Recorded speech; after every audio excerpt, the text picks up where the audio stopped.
Welcome to today or this evening's webinar, The Essential People Skills for Every Professional. I'm thrilled to be here with Vanessa Van Edwards, a 2007 graduate of the college. And as a reminder, this webinar is sponsored by the Emory Alumni Association and Alumni Career Services. My name is Sarah Rawls, Director of Alumni Career Services. And for those of you who don't know Vanessa, this is her second webinar for the Emory alumni community. She presented one on the science of leadership back in the summer of 2016, and it was incredibly well received, so we had to bring her back. And you can check out the recording of that webinar in the chat area of the GoToWebinar control panel. I do want to announce some exciting news that Vanessa just shared, that her book, Captivate, which we are talking about some of the themes from her research for that book tonight, it hit paperback this week, or today actually, and already is on the bestseller list. So we're so thrilled that Captivate, the Science of Succeeding with People, is getting out there, and we'll send you a link so that you can purchase a copy if you'd like to know more afterwards. But just to give you a little heads up about tonight, we're taking a bit of a turn from our usual webinar format. Vanessa is going to do a brief presentation, and then we're going to dive into the questions that you all sent in advance.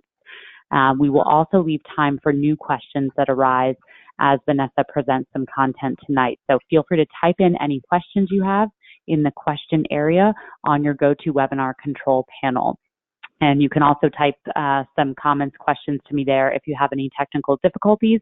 I do recommend that you shut down any other applications running on your computer in case that slows GoToWebinar down.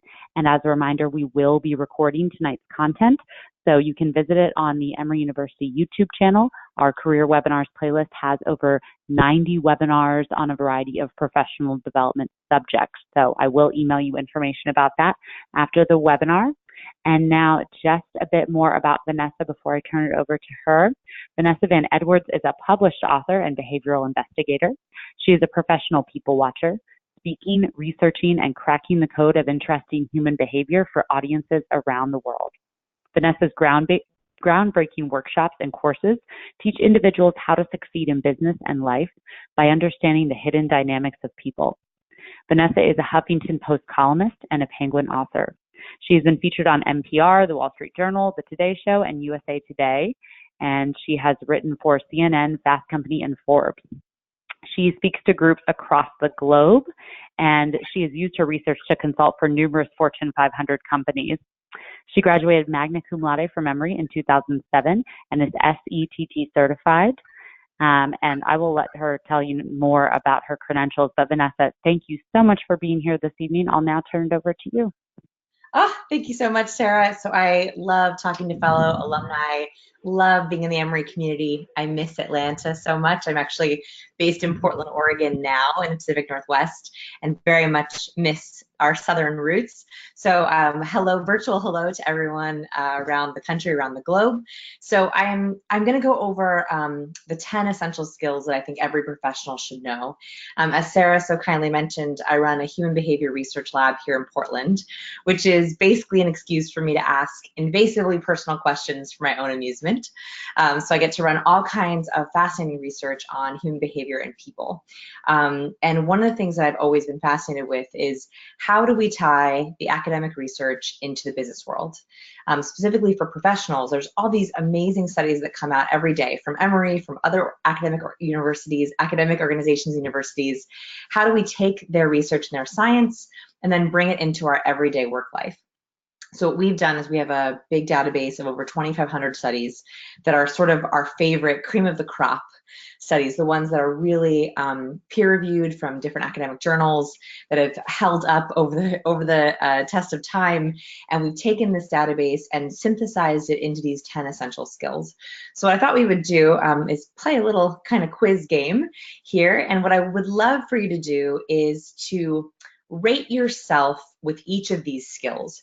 So one thing that they've found is incredibly important for adoption for people skills. So interpersonal intelligence, or PQ, is a little bit different than IQ. So, we hear a lot about book smarts and IQ growing up.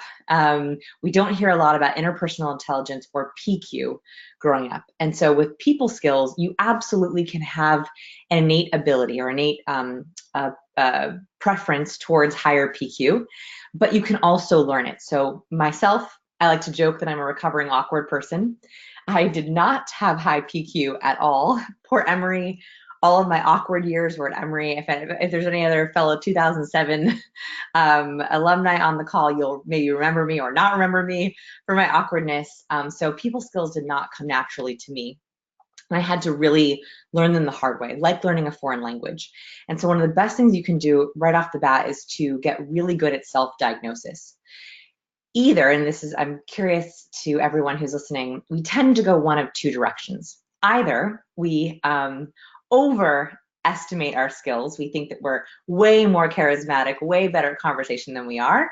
And then we get into these all these awkward situations, or we're not promoted at work, or we have trouble making friends and we're confused by it. Or the other way, we underestimate our abilities. So we have a lot of imposter syndrome. We think our PQ is not worthwhile when actually we're doing pretty well.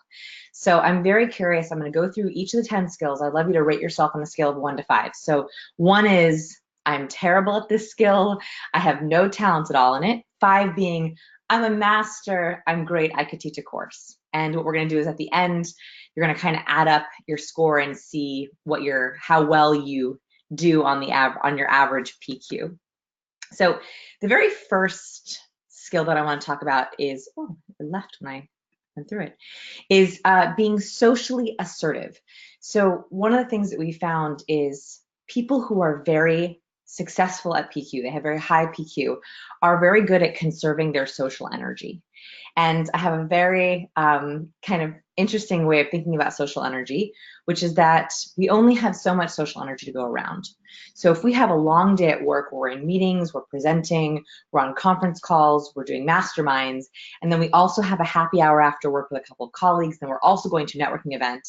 By the end of the day at that networking event, you either have enough social energy to be likable and to be memorable and to have good conversation, or you're totally out of social energy. So my question here, and I want you to rate yourself on this, is how socially assertive are you? Are you good at stating boundaries? Are you good at knowing when to conserve or spend social energy? And are you good at knowing where to spend that social energy?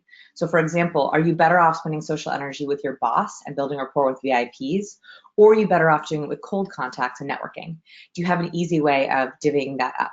So think about how socially assertive you are, 1 to 5, 1 being, I don't even know what assertiveness means, and 5 being, yes, you are extremely good at setting boundaries and maintaining that social energy.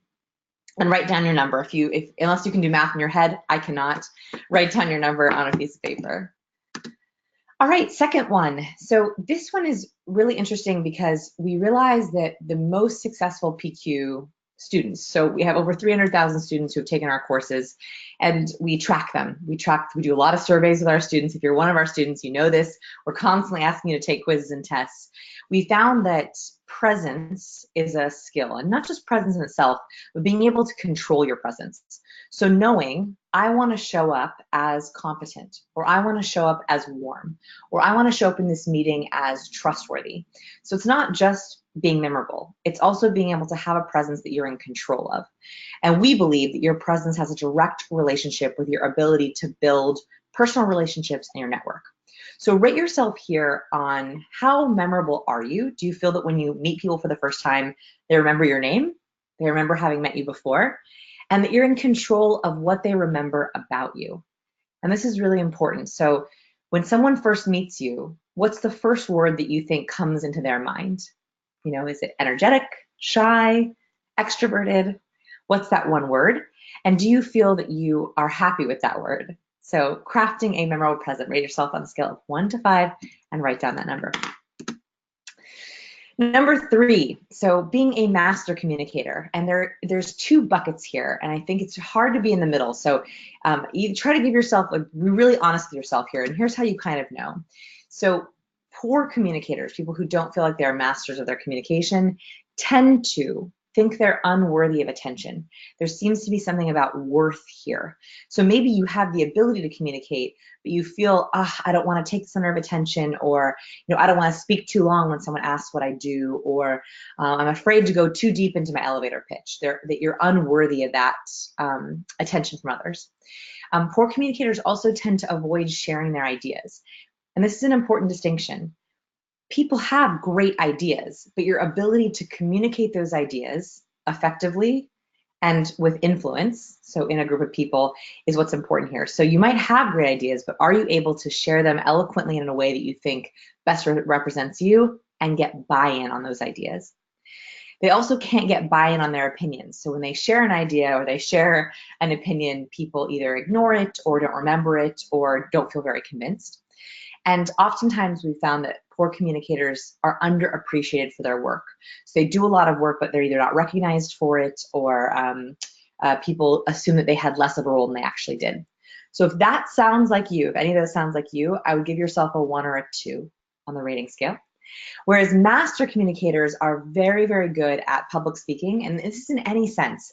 This is not just on a stage in front of people. Like, this is public speaking, right? Even though I can't see your lovely faces, I'm trying to convince you of an idea, right? I'm trying to present ideas about something. So public speaking in terms of elevator pitches, in terms of small groups, big groups. If someone asks you to stand up in front of a meeting, are you able to present your idea or your opinion clearly? And lastly, communicating big ideas in any way. And this could be one-on-one, this could be in small groups. So if you're sitting at coffee with a VIP, or you're talking to a spouse, or you're talking to your kids, are you able to eloquently share your idea with that person so they feel like they're on board with you? So give yourself a 1. And by the way, if all of those, if you're like, yes, public speaking, yes, presenting, yes, communicating big ideas, that feels awesome to you, give yourself a 4 or a 5 on this one. Number 4, sustaining lasting confidence. So there is a misconception we've found with people skills. We ask people about PQ and their interpersonal intelligence. The myth is that the best people with high PQ or high interpersonal intelligence have no social anxiety at all. They're always confident all the time. And we have found there's almost no one, even the most highly interpersonal intelligent people, do not have any, do not ever struggle with confidence. What we've found is the people with the highest PQ have a little bit of social nerves, they have a little bit of social anxiety, they do doubt themselves, but they know their triggers, so they know when and who it happens with, and they know how to self-soothe or overcome it. So the myth here is not that I want to get rid of your social nervousness or that you should always be confident all the time. That actually doesn't exist. If you're in that bucket, you might be in the narcissistic personality range. That's actually the line that we find, is that if someone has no social anxiety and no confidence problems, they actually rank very high on the narcissistic personality inventory. So it's very, very natural, in fact, good to have a little bit of social anxiety or a little bit of social nervousness. I wouldn't say social anxiety in the clinical sense, but social nervousness. The idea here is that you know your triggers, you know how to combat your social nerves, you know how to self-soothe. So you walk into a big room and all of a sudden everyone says, hey, we're gonna go around the circle and everyone's gonna introduce themselves. And you have a little bit of social nervousness, like, whew, I cannot believe that I'm about to have to introduce myself. How do you self-soothe? How do you center yourself and then be able to overcome it? So if you feel like you have a little bit of nervousness, but you're able to overcome it, I'd give yourself a 5. If you're like, oh, I'm nervous all the time, I have no idea what my triggers are, I'd give yourself a 1 or a 2. Number 5, so being an excellent conversationalist. So conversation is its own unique skill. And this is a little bit different than communication, because communication is about getting influence. It's about pitching yourself. Whereas conversation is about that back and forth, right? So it's about building rapport very quickly. And it's about, the way that we think about it is going up 3 levels of conversation. I think I have this next. So here's how I like to think about conversation. This is how I break it down in my book as well, which is, in conversation, you have to make it through the first 5 minutes. So the first 5 minutes is your first impression, it's your opening line, and it's usually those first few, are we on the same page questions. In most networking events or social situations, it's what do you do, where are you from, how are you? If you can make it past that first level of conversation, you get into the first 5 hours. What I mean by this is, if you had a really good brief conversation with someone, you say, hey, we should get coffee sometime. Or, hey, you know what, you should stop by my office. I'd love to do a meeting further or talk about this further. Or, hey, let's go out on a date. So if you make it past that first impression, you're willing to have coffees, meetings, dates, get into business with someone. And at the final level, this is only for very, very serious partners, both romantic and business partners or long-term clients, you have the first 5 days. This is when you work with someone long-term, when you set up a long-term project. I always like to joke that you have to think about this as if someone's really, really good at conversation, you have no problem thinking about doing a 5-day road trip with them, right? Because you could make that much conversation with them, where there's a couple silences, but you're also able to really dig deep. So my question for you is, how easily are you able to move through these 3 phases? When you think about the first impression, the first few dates, and then actually long-term relationships, how good are you at moving quickly through those levels? Are you able to move through those levels? If not, give yourself a 1. If you're able to master them, no problem. You have tons of business partners and soulmates, give yourself a 5. All right, number 6, highly likable. I always get into trouble for talking about likability, right? Because whenever you talk about popularity or likability, it just can be a little bit of a touchy subject. Now, I define likability a little bit differently. I look at the science of likability that the research has shown. So when we talk about likability in our lab, we're talking about how congruent are you? And this specifically has to do with your authenticity. So when someone talks about, oh, he's so authentic or he's so genuine, actually what we're talking about here is how close is their ideal self and their self-image. So for example, if you think of yourself as a highly charismatic person in an ideal world, does that actually match who you really are? And so the research shows that the more congruent you are, the closer your self-image is with your ideal self, that those should be as aligned as possible. This is why self-diagnosis is so important, is I want you to get really accurate with knowing exactly where your skills are. So my question for you here is, how congruent do you think you are? On your best day in your mind, is that like you on your actual best day with people? If you're very congruent, you're a 5. If you feel like, oh, look, I never can show up the way I want to show up, I wish my ideal self was aligned with my self-image, but it's just not, you're more incongruent, I'd give yourself a 1 or a 2. Number 7, exceptional at decoding emotions. So when I talk about interpersonal intelligence, it actually breaks down to 3 buckets. And I won't go into these too much today because I think you can get them very easily. So when you talk about PQ or interpersonal intelligence, you have emotional intelligence, so how you process your own emotions. You have social intelligence, so how you're able to read other people's emotions and then respond to them. And then your intrapersonal intelligence. So this is your own self-diagnosis. So knowing your triggers, knowing how you deal with social anxiety, knowing your comfort level with different people, knowing how to pitch yourself. So it kind of breaks up into these 3 buckets. So for decoding emotions, you kind of need to have a little bit of all 3. You need to know what your emotions are, you need to be able to read others, and you need to be able to process them. So how are you at decoding emotions? Are you comfortable in that emotional space, reading facial expressions, intuitively picking up on people? How empathetic are you? It's another way to think about this. Number 8, pitching your ideas. So we talked about this a little bit earlier about influence, but specifically, how good are you at pitching? And I do mean kind of in the art form. So when you need to tell a story or you need to get buy-in, you know exactly how you do that. That's 1 to 5, a very, very basic people skill that every professional should have. And number 9, being charismatic. So charisma is a very interesting interpersonal trait. It's different than likability. We actually have a quiz you're welcome to take if you want to test your charisma at sciencepeople.com/charisma.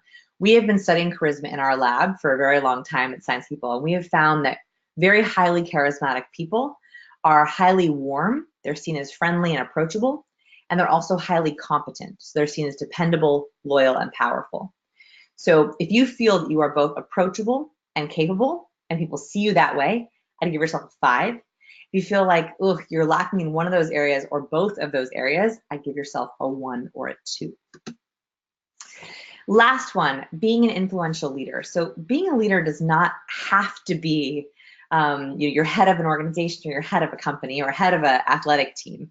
Actually, when we talk about leadership, we talk about fighting the 3 A's. So I want you to think about these for your own ratings. So apathy. So people who have a lot of apathy, they don't have a lot of excitement in their life, they don't feel like they have a lot of energy in their life.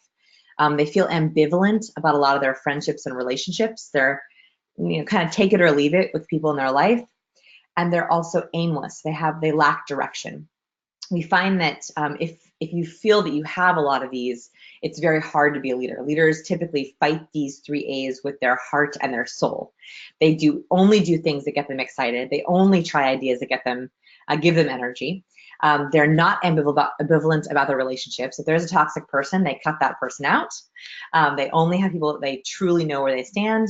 And they also are obsessed with directions, plans, and strategy. And that tends to lead into high people skills. So I want you to calculate all your numbers. And by the way, if you want to take our official quiz on this, you're welcome to. It's actually, we have a quiz on our website, sciencepeople.com/people-skills, if you want to take the official quiz, but we can do it ourselves, a little bit of mathematics. I'm going to hit escape on this so I can go full screen. I'm curious, you can also put it in chat if I'd be very curious to know your totals. So what is the total number? So we had 10 different skills. If you are a people genius, high PQ, you would have a score of 50. If you have a low score, you would have you'd have a score of 10, 1 for each. So I want you to kind of do the self-diagnosis, because that should tell you how much energy you should put into leveraging or upping your people skills. So Sarah, how did you do on my little quiz? Did you take it with me? Did you do your math? So my big question, I'm going to go ahead and take the quiz on your website, which I just sent out to everyone, because I'm just curious, like how honest is everyone with themselves? Should you take it with a colleague, friend, and family member, all giving you feedback as well? How do you keep yourself honest? Okay, so such a good question. The best thing you can do with this is first take this quiz as you, and I just added a dash there. So it's the, let's see, sciencepeople.com/people-skills. So what I would do is, one, take this quiz yourself, right? Self-diagnosis. And then if you're really brave, try to take it with an honest person in your life. So have your partner take it as you. Have your colleague take it as you. And that way they can sort of self-diagnose for you. And also, it's a very interesting exercise to have your partner rate you on your charisma, to have your colleague rate you on your charisma, to have your best friend rate you on your charisma, and see if their scores match with yours. So if you're really brave, that's insurance on really knowing how you come across. So I love that question. You should have your partner or your colleague take it for you. Okay. All right. Wonderful. Well, someone actually shared their score with us. They got a 35. Don't worry, everyone. We're all anonymous here. Good. So, that's a great score. 35 is wonderful, because you know that you have a couple to work on, and I would actually go back and say, okay, which are the ones that I need to target specifically that brought your score down, or are they all 4s and 5s and just evened out to that? That's what I would look at. Okay. And then someone else got a 28. So, okay, great. Well, I encourage everyone to go ahead and take this. Oh, we have a 36. Now it's just a competition to see who's going to be the highest. Yes, all in the same honor code, everyone. Honor code on your scores. Right. And go and check. That's kind of the bonus step here, is send that to someone else and see if they get your same score. Mm-hmm. All right. I love it. Okay. So diving into the questions, and again, everyone, please go ahead and ask any questions that are top of mind right now, especially as you're thinking about your score. So to the conversation point about making your first impression in that first 5, what's the secret ingredient to making a good first impression? So for first impression, what you really want to get across is trust. So a lot of research has been done around first impressions. They happen incredibly quickly, and they tend to be quite permanent, meaning our first impression of someone tends to stick with us. So if you're having a bad day and you show up to a networking event, you're kind of closed off and you're grumpy and you're hangry, and you meet someone, it's going to be very hard for them to adjust or change that first impression when they meet you on a better day. So first with this is, don't show up if you're not in a good mood, because people really do catch that mood and it tends to stick with you. And second, the very most important thing you want to get across first with first impressions, it's not humor, it's not attractiveness, it's not intelligence, it's just trust. Meaning the best thing you can do is give really open body language. So open in the front, so having no blocking or no crossing, really good eye contact, immediate haptics. Haptics are the moment we touch someone, we get a little burst of oxytocin. That also builds trust chemically. So all you're focusing on is don't blow them away with a funny anecdote. You don't have to have like an incredible opening line. It's just making sure that they know that you're present, you're there, and you're in a good mood. That's the real keys to first impressions. Okay. And this is what I love about your advice, Vanessa, that you tell us what's going on in our body too when we're doing those things. So well, I can talk about oxytocin even better. Yes, exactly. Exactly. Okay. So then also speaking about body language, is it better to mirror the body language and expressions of the person who you're in conversation with, or should you just focus on the warmth and competence cues? So it's a really good question because mirroring has this really interesting rap. So if you've heard about mirroring, what you might have heard is like in sales, they say, oh, mirror your client, mirror your customer. Mirroring is when you subtly mimic their nonverbal and verbal cues. It's really, really hard to do mirroring authentically. And so I am very careful to say, yes, when they do this, you should do this, right? When they nod their head, you should nod your head. Because what happens is, if they pick up on it, oh my gosh, it's a total deal breaker for trust, right? It feels super inauthentic. And also, I think it distracts your brain from a cognitive load perspective. There's only so many things your brain can keep up with, right? So if you're having a conversation with someone and you're trying to process what they're saying, you're trying to think of witty answers yourself, and you're trying to non-verbally mirror everything they do, it's almost impossible to come across as likable or charismatic because you're not being your real self with your ideal self, and your brain is hacking how can you mirror this person as opposed to just being natural. So yes, you can mirror people, and the science does say that when you mirror someone subtly, it helps. However, I think it's really, really hard to do this authentically and artfully. What I would much rather have you do is shift your focus into getting on the same page as them, which is kind of a more, I think, genuine way of mirroring someone. So for example, this is the classic story I like to tell in customer service. I was at a hotel and I was checking out at like 4:30 in the morning. We had a really early flight. And so I'm like, I got down to the lobby and I'm like rolling my bag out. I'm half asleep. It's like totally dark outside. And I walk up to the front desk and I'm like checking out for room 511. And she goes, "Good morning." Like in this really like bright, happy, sing-songy voice. And I actually, it startled me. Like I was so still kind of asleep, it startled me. And what happened there is what her response was not wrong. Right? She was trying to be chipper and cheerful and, be a good greeter. But her energy and my energy were on such different levels that it like physically I was like, ugh, like, slow it down. What would have been better if she used the art of subtle mirroring was for her to take it down a notch, see that I was tired, that my husband and I were like, ugh, and say, "Oh, good morning. I know it's a little early." Then that is like, okay, she's on the same page as me. She's speaking at the same level. We're on the same energy level. So I would say focus more on matching someone's energy, right, in terms of their expressiveness, their voice tone, their body language. That's a much more authentic way, I think, to approach it, if that makes sense. Okay. Yep. That definitely makes sense. All right. Well, thank you. So would that be your answer to the next question, which what is the top body language faux pas? Is it mirroring? Ooh, top body language faux pas. Actually, you know what? So mirroring is a big one. But I will say the top one, the one that I see misused and abused all the time is, have you ever seen this move? It's called the steeple. If you watch Shark Tank, Kevin O'Leary does it all the time. So Yeah. it research has found, it's not super reliable research, but that this is kind of, we see this as a sign of wisdom, togetherness, centered. And so people in business have been taught to do the steeple. The problem is it can come across as really fake or forced, right? If I'm like, "Tell me more," unless you do that naturally. If you naturally do this, I'm amazed. More power to you, do it. But if you're like, "I was told this makes me look smart, so therefore I'm going to do it," I would not recommend it. So I think that's the biggest body language faux pas, is forcing yourself into a cue that you would never do naturally. And if anything anyone says, including me in my book, if I ever tell you to do something that you're like, "Wow, that does not feel naturally to me," do not do it, right?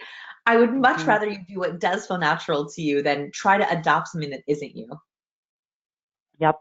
Okay. And then some in follow-up to that question, we have the majority of people who register for this webinar are millennials, and I'm guessing they're going out to a ton of networking events or vying for promotion at work and doing internal networking. So what are some of the things that they should avoid at all costs during networking events or important meetings?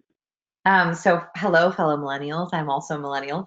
So what's interesting is from a generational perspective, there isn't that many differences from a non-verbally. So non-verbally, across cultures, there are differences, right? So there are definitely differences across geography and cultures. But in terms of the generations, it's not that boomers do anything more or less than millennials. I will say, however, the only thing that's messing that up is two what we call ornaments. So when we're talking about nonverbal, there's body, face, voice tone, and ornaments. Ornaments are your clothing, your accessories. So there's two things that millennials tend to use more than boomers, and this can change your nonverbal cues. The first one might be surprising is statement necklaces. So statement necklaces are those big necklaces that you notice I'm not wearing one today. They're those big necklaces that are meant to make a statement and attract the eye. What's interesting about them is research has found that with eye tracking studies, boomers are a little bit more distracted by statement necklaces, and millennials as well, but they tend to change your eye gaze. They tend to drop your eye gaze down into the center of the neck, which actually takes away oxytocin. So when we mutually gaze, even through a webcam, by the way, so when I'm making eye contact, like I'm trying really hard to make eye contact with my webcam and not my screen. So my screen is down here and my webcam is right there. I'm trying really hard to make eye contact through the webcam because studies have shown that even through a webcam, if you and I mutually gaze, we both produce more oxytocin. So in an interpersonal interaction, if I'm bouncing down to a statement necklace, we are both then producing less oxytocin. So I would say be very, very careful what kind of ornaments you wear because even that can change the amount, the way that your chemistry interacts with someone. And the second one is obviously, won't be that much of a surprise, our phones, right? So millennials tend to have their phone in hand more often. So we're doing this. Now, if I am doing this and my phone is on, it's hard not to look at it, right? Especially if it starts to flash or if it's on the table, it always takes your gaze and your attention away. So millennials tend to have our phone in hand more often, on the table more often, and we check it in between interactions more often. So a boomer might have an interaction with someone at a networking event and then walk away and then kind of survey the room, look around, maybe get another drink, go to the cocktail table. Whereas a millennial will have a conversation, leave the conversation, and then immediately as they're walking across the room, check their phone to see any text me, anything good. Maybe they'll glance up or they'll look down. And then they're happy to get into a conversation when someone approaches them, but there's a lot less gazing that's happening just around the room. So it's being careful with those two ornaments. Don't let them distract you too much. Okay, interesting. All right, so that iPhone is just a signal that I am not as prepared to be engaged with you or I'm not as interested. Yeah, or just Okay. you miss an opportunity, like where you could miss a opportunity for someone to mutually gaze with you. Yeah. And so, speaking of that, what's some of your advice for becoming more self-aware of the things that we're doing that are turnoffs? So actually, you accidentally hinted at it earlier, which is to not only do self-diagnosis on these quizzes, but begin to ask people how you come across. So as adults, we don't talk about that usually, right? We don't talk about our first impressions with our friends. We don't ask, like, one of my favorite questions to ask my friends, my poor friends, I ask them all kinds of invasive questions, is to say, what was your first impression of me? And have I lived up to that or have I disappointed you? It's a fascinating conversation to have with people, but we don't often do that.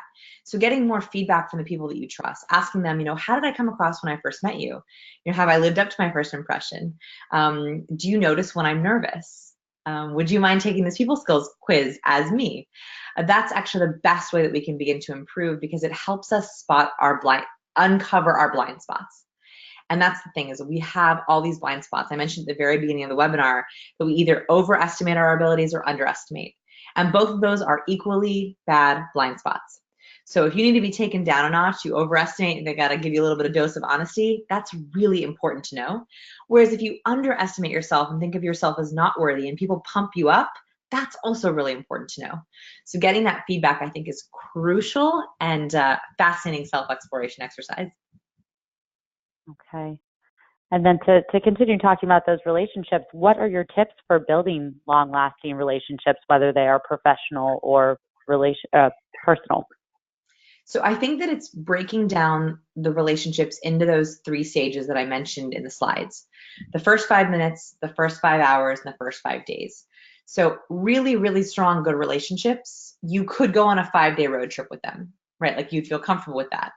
So you should think about, in fact, you might even want to write down all of your major relationships and figure out what level you're at. Are you still in first impression territory? For example, there are people that I see regularly out and about in Portland. We're in the same social circles where I don't really feel like we've gotten past the first 5-minute questions. My conversations with them are always the same. It's like this. So, how's work going? How's the dog? Good wine, huh? Cool. It was good seeing you. And like I've known them for years. We see each other out. Maybe you have that relationship with colleagues. We're in the first 5 minutes. We've never gotten past that. We would never go out to lunch. We'd never go out to coffee. And for some people, that's okay, right? But if you want to have longer lasting relationships, you have to be willing to ask the deeper questions that get into the first 5 hours, right? So then you say, not just, how's your dog, but, what made you decide to get a dog? Or not just, how was your weekend, but what personal passion projects are you working on? Not just, how's work, but how has the season been for you? Have you been really busy or really stressed? Right? Going a little bit deeper with those questions as opposed to just the casual update, that is a choice that you are in control of. So the best way is to begin to move your relationships up those 3 levels if you want that. You're not going to be that way with everyone, but it's trying to decide that you're not going to stick with the level that you're on. You're going to actually try to level up. Okay. And for these strangers in your life, who, for some of us on the line who have a lot of anxiety related to one-on-one conversations or group conversations, what are some of those techniques you use to help self-soothe, as you mentioned earlier?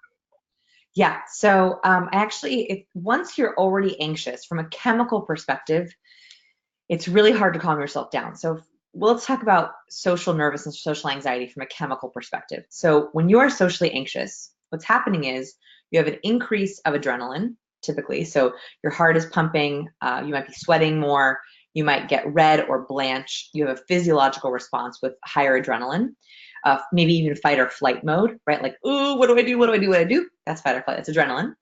You probably have higher levels of cortisol, so like the stress hormones. You feel like anxious, helpless. Your metabolism slows down, it inhibits your thinking, it causes you to have dry mouth. So your cortisol and adrenaline are pumping, and your serotonin and your oxytocin are lower. So serotonin is this is very simplified, but the chemical that makes you feel belonging. So it makes you feel calm. When you feel calm and at ease and I belong here, I'm with my people. That's serotonin, that calmness.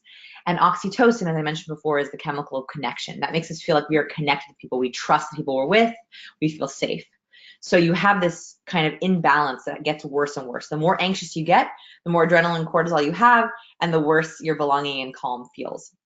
So the best thing you can do is try to mitigate from the beginning any of your adrenaline and cortisol triggers and try to maximize any of your serotonin and oxytocin triggers.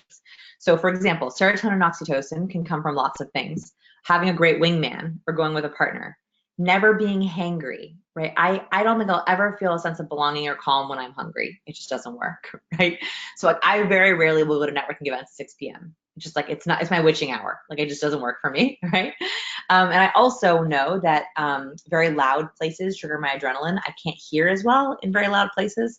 And so I actually get panicked when I'm in a loud room and someone's like, and I'm like, what? And I'm like yelling what back and forth?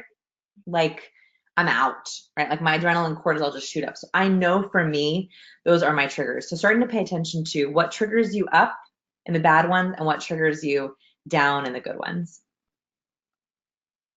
All right. And going back to jump back to the previous question, what are you doing if you're in conversation and you're really stuck in that first impression mode and you want to go deeper, but that conversation partner seems like they aren't receptive to your questions, or maybe they're thinking, wow, she's really trying to dig here and I'm turned off by it. Where do you go from there? So you have two choices. One is that that might not be your person. If you're trying to level up and they don't want to level up with you have to decide, is that worth it for you? Like, do you want to keep trying? So that's one decision. The second one is I would actually try to switch locations or context. So for example, I have often found that with a colleague in the break room or like at a lunchroom, you're kind of in a habit, you're in a pattern. You're not used to going deep. You always have the same conversation. Lunch is always the same. You sit in the same places. It's really hard to break out of the mold. So your best bet is trying to switch the context. So saying, I'm having a birthday party next week. I'd love you to come for happy hour. Or, hey, when do you usually take coffee? I'll come and join you at 4 p.m. Or, hey, I was going to walk over to Starbucks later. Do you want to go grab a coffee with me? Any kind of pattern switch can often shake someone out of the conversational rut that they're in. And that's what happens. We get in conversational ruts. They're called social scripts. So if you can break up the rut, that makes it a little bit easier usually for people to like break out of the pattern. Okay. All right. That's fantastic. And I know we're winding down with time. So we have a new question here that popped up. How do you bring in feeling natural to public speaking? And I've seen your TEDx talk, so I know you do this well. So curious to hear your advice. Yeah, actually, I have a really great video on stage presence. So I think that a lot of it is about owning your space as a speaker. And I've studied a lot about public speaking. Public speaking never came naturally to me, so I really had to learn it from the ground up. And one thing I've noticed is your movement around a stage translates into a lot of your content confidence. So I posted a video. I can send Sarah the link afterwards for people. It's called Ways to Master Your Stage Presence. It's how to move around a stage, how to make eye contact with the audience. If you own that stage and you own that space, that often comes across as a really authentic way of naturally owning your content. So I'm happy to send Sarah the link to that YouTube video. All right, fantastic. Thank you. And going back to being influential, we have someone here who wants to know that how, when they have a vision or strategy, can they get others to follow them? So we're talking about influence. I think that you have to make sure that you're using the psychology of hooking people in. So I love a couple of books that I might recommend. Nir Eyal has a great book called Hooked, which is about sharing ideas that kind of go viral. So I'd really highly recommend that. Hooked by Nir Eyal. I would also recommend the classic book. It's called Influence by Cialdini. And the last one that's really good if you're doing a lot of public speaking is actually a book called Resonate by Nancy Duarte. And that's specifically about how do you format your ideas into pitch decks, into slides, into an idea format. So I would recommend actually those 3 books. And they also, I think each of them might also have TED Talks. If you're not a big reader, you could also try their TED Talks. Those are really great ways of breaking down ideas. Absolutely. Okay, great. And just plug for Nir Eyal, also an Emory alum. So we want to support him, but I'll send out all 3 of those books in the follow-up email. Perfect. As we close out, we do have some people here who want to know more about your career, Vanessa. So what has personally been one of your most valuable training experiences in social dynamics? Yeah, so I have a very odd career, right? It's a very weird thing that I do, but I love it. I feel like I have the best job in the world. I think the best thing that if you're thinking about kind of doing more, behavioral work, is to think about, do you want to do the research side of things? Like, do you want to be looking at research studies, running studies, doing experiments, like the clinical side? Or do you want to be working with people and applying those ideas? Like, do you want to do coaching or therapy or occupational therapy, or do you want to be working with people on those ideas?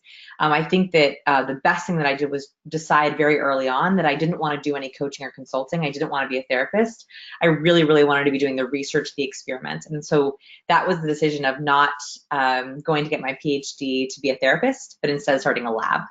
And so I think that that was the biggest kind of inflection point, and something if you're thinking about doing this work, think about. It's really, really hard to do both. But do you want to work one-on-one and be a therapist or be a coach? Or do you want to do the research? Those are 2 actually shockingly different things. It's hard to do both. Right. And what would you say to anyone who does want, I agree, it seems like the best job ever. So what advice do you have to beginners who would like to become behavioral investigators? First, decide that. So try to decide if you want to do one or the other. And second, it would be to try to get as much practical hands-on experience as you can. Sometimes your idea of what a day-to-day job is a little different than what it actually is. And I know this learned the hard way because I originally thought I wanted to do one-on-one coaching, and I would do one-on-one coaching, and it just didn't, the day-to-day of it actually wasn't as fulfilling as I thought. I was much more obsessed with the data and the research. I love reading academic studies and doing the database work. And that was a real surprise to me. So as soon as possible, actually do what you think might work for you, what you hypothesize might work for you. And then if you want to do exactly what we do, you're welcome to. We have a certification program at Science People where we actually give you all of our slides, all of our data, and you can actually be a one-on-one coach using our slides. And there's a lot of amazing programs out there that do that. So if you find, oh yeah, we love the Science People approach, I would try it as soon as possible to make sure you actually like it. If you're like, no, I really want to be a therapist, I would shadow a therapist. I would talk to therapists. I'd see what their day-to-day is like. If you're like, no, I really want to work in a lab at a university, see if you can shadow an academic in a university doing their clinical trials. The sooner you can get that hands-on experience, the better, because sometimes you're surprised what they're actually doing on a day-to-day basis. Absolutely. And I think that is fantastic career advice for everyone, and certainly look to your alumni network. We have many resources there. So Vanessa, thank you so much for taking time out of your day to be with us and in between all of the wonderful things going on in your life. So just a reminder to everyone, check out the Science of People website. There are plenty of resources that drill down into some specifics and broad themes depending on what you're trying to work on. There's the People Skills quiz. We have recorded tonight's webinar and we'll be placing it on the Emory University YouTube channel. Again, we have over 90 past webinars that are archived there, including Vanessa's from 2 years ago that's still very relevant. And please join us on Wednesday, July 11th for our next webinar with Dr. Catrice Glenn. She is a graduate of the Candler School of Theology, and she will be discussing change strategies and using positive psychology to impact motivation and set yourself up for some successful changes in your life this year. So Vanessa, anything you want to say before we close out? First, thanks so much for joining me tonight. I know everyone's really busy. And second, tackle one skill at a time. I went over 10. It was a lot. If you only pick one to sort of self-diagnose and target, that is a huge win. Okay. All right. Wonderful. Well, thank you so much, and best of luck to everyone as they're going into their networking events and presentations. And we hope to see you all here soon. Vanessa, congratulations again on your book. Thank you so much. Thanks, everyone. Good night. Bye.